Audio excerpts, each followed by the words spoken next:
Muling binalaga ng Armed Forces of the Philippines ang recycled fake news laban sa kanilang hanay. Samantala, muling tutulong ang AFP sa pag-inspeksyon sa flood control projects. Yan ang ulat ni Patrick De Jesus. Isang grupo umano ang sinasadyang magpakalat ng mga maling impormasyon laban sa Armed Forces of the Philippines at sa buong security group bilang bahagi ng crisis narrative. Hindi rin itinuturing ng AFP na isolated incident ang mga lumalabas sa pahayag na tila orchestrated at may synchronized pattern. Isa sa tinitingnang layunin ng paulit-ulit na misinformation ang pagkakaroon ng pagkakawatak-watak sa hanay ng militar at mag-udyok ng galit sa publiko kaugnay ng pinaplano na malawakang protesta sa February 25 kasabay ng People Power Anniversary.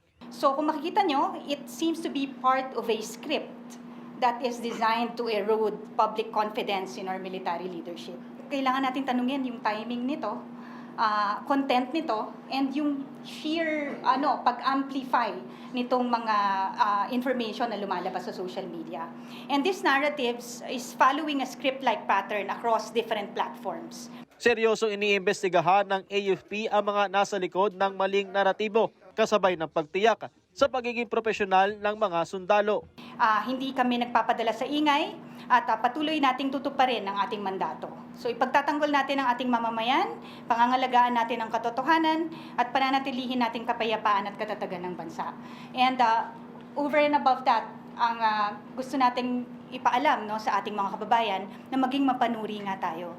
Isa sa target ng paulit-ulit na fake news, si AFP Chief of Staff General Romeo Browner Jr. Kabilang na rito ang sinasabing paglabag sa honor code ng Philippine Military Academy na muling pinasinungalingan ng AFP at kanilang tinawag bilang imbentong kwento para dungisan ang reputasyon ng isang senior military officer. Isa pa sa pinabulaanan ng AFP ang umano'y pagtanggap ng 15 billion pesos sa ghost projects mula kay dating House Speaker Martin Romualdez sa ilalim ng TICAS Infrastructure Program. Gaya ng mga nauna ng paglilinaw, iginiit ng AFP na wala silang hinahawakang pondo para sa TICAS projects dahil ang Department of Public Works and Highways o DPWH ang nangasiwa rito.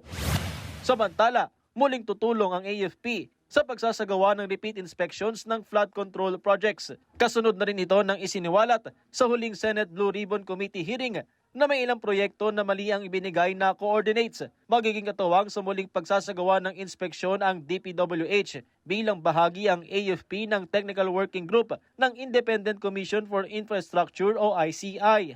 So dahil nga kalat ang inyong sandatahang lakas ng Pilipinas all over the Philippines, mas magagawa natin itong investigation in tandem. So mas mapapabilis siya kasi sabay-sabay. So we have our engineering brigades or engineering battalions. They are already in the field and ground units and they have the capabilities. So we assist in geotagging, na ito bang coordinates talagang tugma doon sa area. And of course, kasama din tayo dyan to determine yung percentage of completion. Patrick De Jesus para sa Pambansang TV sa Bagong Pilipinas.